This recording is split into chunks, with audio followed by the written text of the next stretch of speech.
স্মৃতি আপুর বিয়েতে আমরা কেন যাইনি, মানে এখন আমার কাছে অনেক কমে। যখন আমরা স্মৃতি আপুর আবিরে গেছিলাম সেদিন সারাদিন অনেক আনন্দ করছি যে তুলির বোনের মেয়ের জামা হয়ে গেছে। আমার আনিকাকে যতটা ভালোবাসি আমি তুলির বোনের মেয়েকেও ততটাই ভালোবাসি। স্মৃতি আর পাপ্পির বিয়েতে কেন যায়নি শান্ত তোলে এবার সরাসরি লাইভে এসে প্রকাশ করলেন কি এমন সমস্যা হয়েছিল যার জন্য স্মৃতি আর পাপ্পির বিয়েতে যায়নি।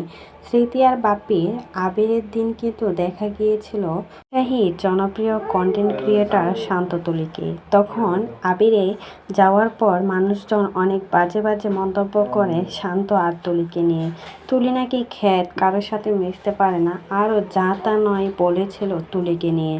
তবে তখনকারটা ছিল তখনটাই, কিন্তু বিয়ের প্রোগ্রাম শুরু হতে না হতেই শান্ততুলির উপর চলে আসে বিপদ। শান্ততুলির বড় বোনের মেয়ে, মানে তুলির বড় বোনের মেয়ের জামাই নাকি দুনিয়া ছেড়ে চলে যায়।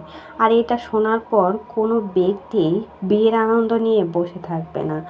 এত একটা দুঃখের খবর শোনার পরেও পাবলিক তাদেরকে ইচ্ছে মতো দিয়ে দিল।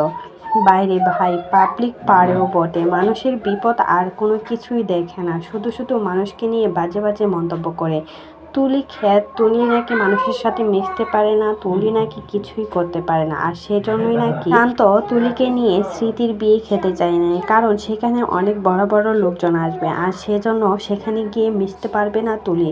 আর সেজন্যই নাকি শান্ত বুদ্ধি খাটিয়ে সেই বিয়ে খেতে চায় না।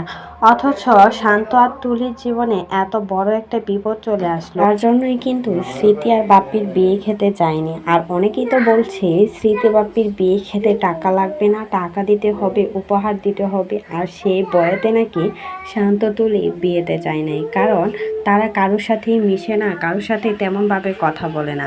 আর সেজন্য সবাই মনে করেছে কিপটামি করে নাকি শান্ত আর তুলির বিয়ে খেতে চায়নি। অথচ নিজের মেয়ের বয়সী মেয়ের জীবনে এত বড় একটা বিপদ চলে আসলো, যার জন্যই কিন্তু শান্ত তুলি তাদের বিয়ে খেতে যেতে পারে নাই।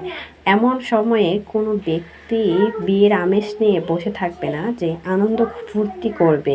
এটা নিয়েও শান্ত তুলিকে নিয়ে মজা নিচ্ছে সবাই। তো এই বিষয়ে কোনো মতামত থাকলে সেটা কিন্তু কমেন্ট বক্সে জানাবেন।